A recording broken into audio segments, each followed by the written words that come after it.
Oi, gente querida. Eu queria começar a mensagem de hoje, aliás, a série de hoje, contando uma experiência sobre batalha espiritual. Há muitos anos atrás, eu estava estudando sobre Nova Era. E eu então li na época muitos livros, dezenas de livros sobre ocultismo, sobre Nova Era. E eu comecei a sentir uma grande luta espiritual na minha mente. Então eu falei, vou orar todos os dias. Houve uma noite que eu estava orando no meu quarto, na verdade no meu escritório. Meu quarto ficava do lado oposto, né? Tinha um corredor grande. E eu estava orando de joelhos, buscando ao Senhor. E de repente, o quarto foi cheio de uma presença maligna. Eu estava prostrado com o rosto em terra. E quanto mais eu orava para ver se aquilo saía, eu ia sentindo aquilo mais forte ainda, gente. Chegou uma hora que era quase que palpável, eu sabia que tinha um demônio ali. Eu me lembro de ter dito assim, olha Deus, eu não vou afinar. Se o Senhor está me mostrando alguma coisa, eu quero saber o que é e eu quero ver. Queridos, eu levantei, a hora que eu abro os meus olhos, tinha um demônio bem na minha frente.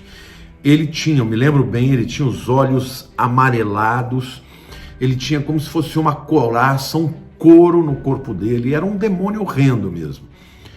E ele começou a falar comigo, assim, praticamente falando uma língua que eu entendia, mas não era o português, obviamente, e eu comecei a orar em línguas estranhas e quando eu falava com ele, ele também entendia o que eu estava fazendo. E ele começou a falar assim comigo, eu fui enviado para te dizer que você vai ser um grande bruxo, um grande mago. As pessoas vão te adorar, eu vou te dar riqueza, eu vou te dar glória, porque você está entrando agora na verdade do ocultismo, você vai conhecer o poder das trevas. E do mesmo jeito que eu sentia aquela opressão do lado dele, eu sentia a presença dos anjos atrás de mim. Então me sentia seguro e eu comecei a orar e eu dizia para ele, você não tem nada comigo, eu não tenho parte com você, eu sirvo ao Deus vivo, eu vou proclamar a verdade, eu vou deflagrar, eu vou mostrar ao mundo quem vocês são. E ele dizia, não faça isso porque senão nós vamos destruir a sua vida. E eu continuei orando. Queridos, de repente aquela presença foi sendo arrancada de perto de mim.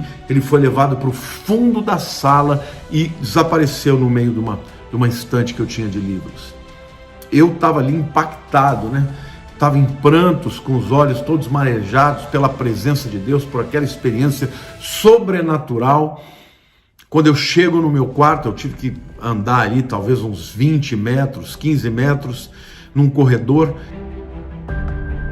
A porta estava fechada, a Lília, minha esposa, estava de joelho orando e ela disse, ora comigo porque esse quarto está infestado de demônios. Aí nós começamos a orar e daqui a pouco a presença dos demônios foi embora e eu contei a experiência para ela.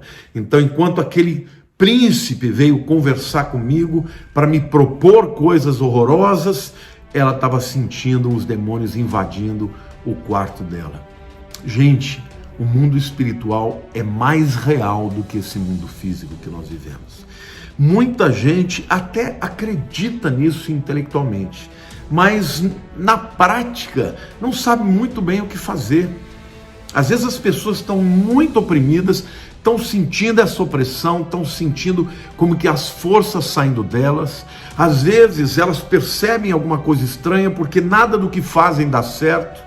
Tem bons sonhos, tem vontade de fazer as coisas para Deus, mas estão sempre enfrentando dificuldades, resistência, nada dá certo, a vida profissional não dá certo, é um emprego que você é mandado embora, depois sai de outro, começa e não consegue terminar, enfermidades após outras enfermidades, e as pessoas discernem até que existe uma batalha espiritual, mas não sabem o que fazer para vencer essa guerra.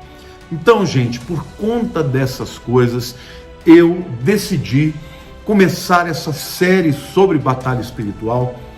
E nessa série, eu vou falar para vocês e ensinar a vocês sobre todos os personagens, sobre os anjos, os arcanjos, os querubins, os serafins, os demônios, os principados e potestades, Satanás. Eu vou falar de uma maneira muito profunda, mas também colocando de forma prática as verdades que estão nas Escrituras sobre isso. Então, gente, esta é uma série imperdível e já de cara eu quero pedir para você compartilhar com as pessoas que não conhecem o mundo espiritual e até para aquelas que conhecem, porque eu tenho certeza que muita gente vai ser abençoada com isso. Amém? Eu quero apresentar para vocês as primeiras mensagens. Eu vou apresentar sobre os anjos e depois eu vou falar sobre os demônios, mas tudo isso dentro da mesma série, a batalha espiritual. Amém? Hoje eu quero começar falando para vocês sobre a natureza dos anjos. A palavra anjo no Velho Testamento é malach e no grego é angelos, a palavra que gerou o nome, né? Ângelo. Essa palavra significa mensageiro. Mas o que são, na verdade, os anjos? São seres espirituais. Salmo 104, versículo 4 diz assim: fazes a teus anjos ventos e aos teus ministros labaredas de fogo. Aqui a palavra ventos, né, traduzida por ventos, no hebraico é ruach. Ruach, que traduz para vento, também traduz para anjos. Por quê? Porque a natureza espirituais, ou espíritos, né? Aliás, o Espírito Santo é Ruach HaKodesh. A palavra espírito mostra a natureza dos anjos. Eles são seres espirituais. E algumas vezes eles literalmente se transformam em ventos. Quando Jesus, por exemplo, enfrentou aquela grande tempestade que veio para derrubar, para afundar o barco, eu não tenho dúvida que aquela tempestade foi produzida por demônios, porque eles podem se transformar em fogo, eles podem se transformar em vento, mas são seres de origem espiritual. Em segundo lugar, eu quero dizer que os anjos, eles são invisíveis. Lá em Colossenses capítulo 2, versículo 18, diz assim: ninguém se faça árbitro contra vós, pretextando humildade e culto aos anjos, baseando-se em visões, enfatuados sem motivo algum na sua mente carnal. Por que Deus não mostra os anjos? Queridos, os anjos são seres belíssimos, são poderosos. As pessoas que têm visão aberta dizem que eles são enormes. Então, é muito comum pessoas que têm visão aberta de anjos ou de demônios passarem a adorá-los. Então, eu creio que, além do fato deles serem de uma outra dimensão, a dimensão espiritual, Deus não quer que eles sejam vistos para que as pessoas não corram o risco de adorá-los, tá? Porque anjos não podem ser adorados. Aliás, na Bíblia, toda vez que os anjos se revelam, se manifestam, as pessoas têm aquela tendência de cair de joelhos, né, e adorar. Eles dizem: levantem, porque nós somos servos de Deus como vocês. Não aceitam adoração. Somente o anjo do Senhor, que é o próprio Jesus, né, numa chamada manifestação cristofânica, né, ou uma cristofania, Jesus aparece no Velho Testamento. Antes dele ser revelado como filho, ele aparecia como Malach Yahweh, ou seja, o anjo, o mensageiro de Javé. E ele aceita adoração, porque ele não é um anjo, ele é um mensageiro de Javé, aliás, o maior de todos, né? Hebreus fala, tendo Deus outrora falado aos pais pelos profetas, tendo Deus falado de muitas maneiras, hoje nos falou pelo Filho. O maior de todos os mensageiros de Javé é o nosso Senhor Jesus. Agora, ele aceita adoração porque ele é Deus, os anjos em hipótese alguma. A Bíblia diz que os anjos são inumeráveis, tá? É óbvio que Deus conhece o número dos anjos, mas quando a Bíblia fala que eles são incontáveis, é porque são muito mesmo. aqui em Daniel capítulo 7, versículos 9 e 10, diz assim: continuei olhando até que foram postos uns tronos e o ancião de dias se assentou. Sua veste era branca como a neve e os cabelos da cabeça como a pura lã. O seu trono eram chamas de fogo e as suas rodas eram fogo ardente.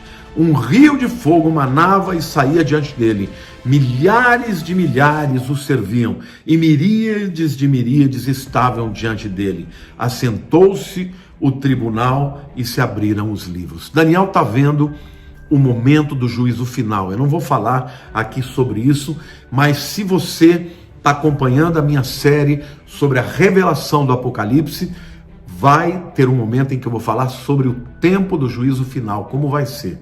Mas aqui, o termo, né, que nós estamos lendo aqui no original diz assim: milhares de milhares. O que é milhares de milhares? São milhões.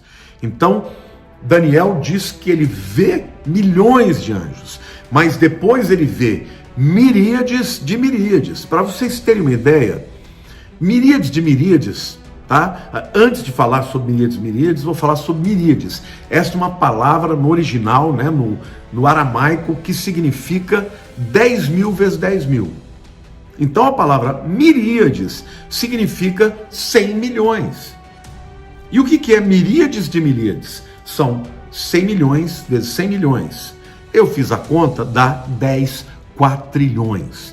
Então, Daniel está vendo, irmãos, no momento do juízo final, todos os anjos, e aqui nós temos 4 trilhões de anjos. Alguém vai dizer assim: poxa, pastor, mas como assim?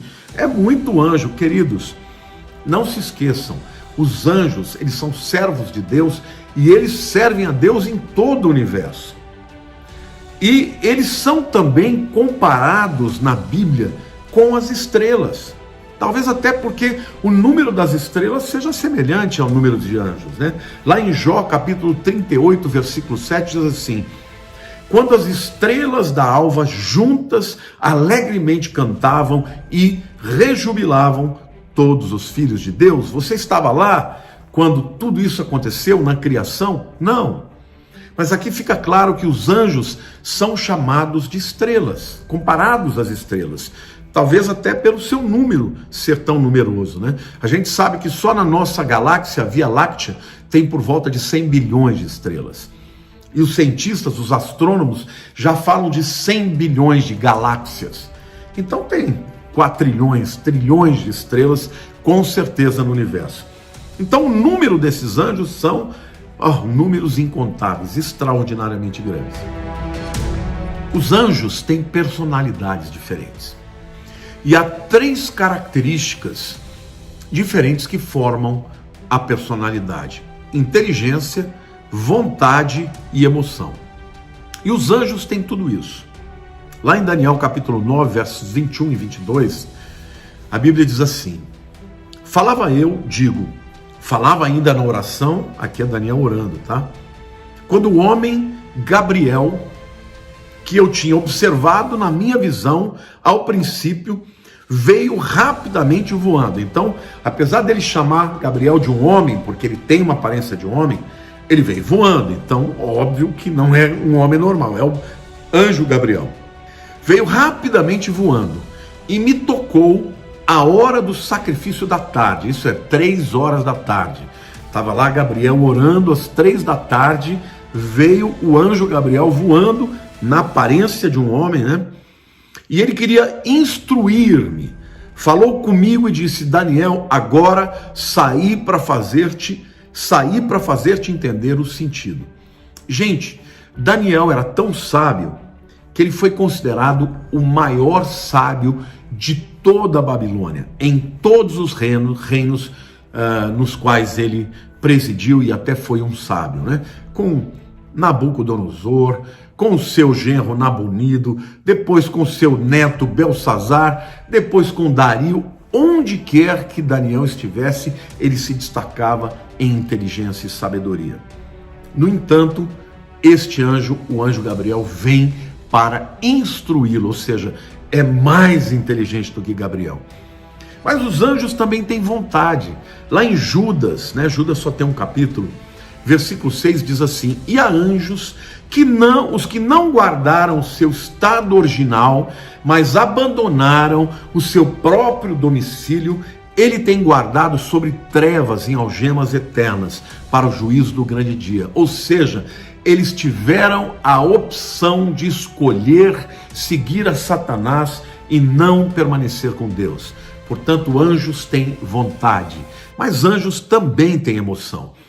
O texto diz assim, lá em Jó capítulo 38, versículo 7, quando as estrelas da alva juntas alegremente cantavam e rejubilavam todos os filhos de Deus. Está falando dos anjos, está falando da alegria que eles tinham quando Deus estava criando o universo, as estrelas, os mundos e daí por diante. Os anjos também são superiores aos homens, tá bom, queridos? Lá em Hebreus capítulo 2, versículos 6 a 7, diz assim: antes, alguém em certo lugar deu pleno testemunho dizendo: que é o homem, que dele te lembres, ou o filho do homem, que o visistes? Fizeste-o por um pouco menor que os anjos, de glória e de honra o coroaste, e o constituíste sobre as obras das suas mãos. Aqui Hebreus está dizendo que o homem é muito grande, mas é um pouco menor do que os anjos, tá? Isso agora, quando nós recebemos o corpo glorificado de Jesus, nós seremos superiores aos anjos. Os anjos são superiores aos homens em força.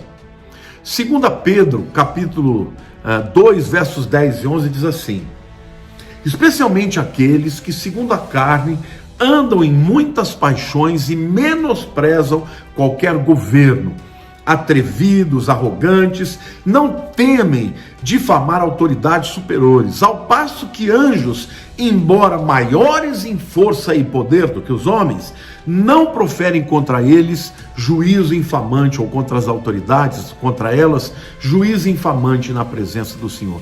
Gente, o que Pedro está dizendo? Que os anjos, que são mais fortes do que nós, eles sabem a importância de respeitar as autoridades. Aliás, gente, se você quer vencer uma batalha espiritual, entenda o princípio de hierarquia e de autoridade, porque a rebelião é o que abriu portas para Satanás. Satanás se rebelou, caiu, e hoje o instrumento dele de governar é a rebelião. E o instrumento de Deus para resistir Satanás é: sujeitai-vos, pois, a Deus, resistir ao diabo e ele fugirá de vós. Então, um princípio importante da batalha espiritual é honrar, respeitar. Os demônios são rebeldes, os anjos são obedientes, honram hierarquia. Amém?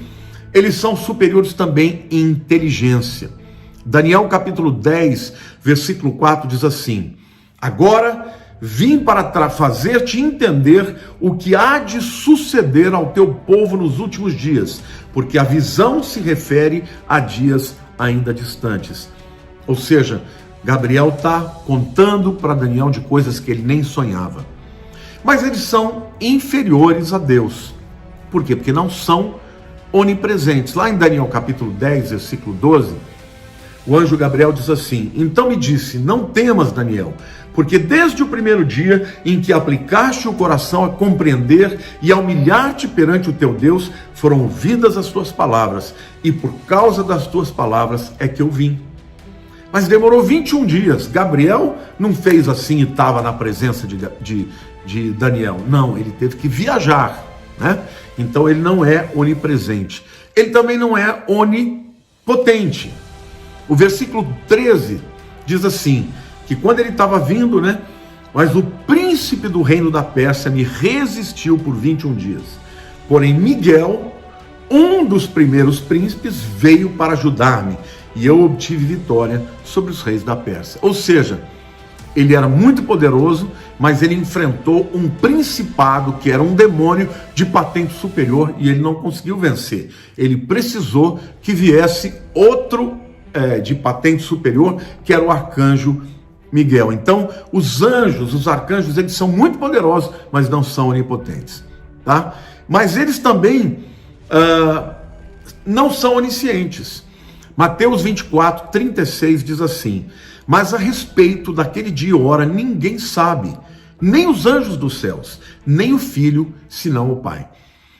Então Jesus está dizendo que nem ele naquele momento sabia quando ele ia voltar, e que nem os anjos sabiam.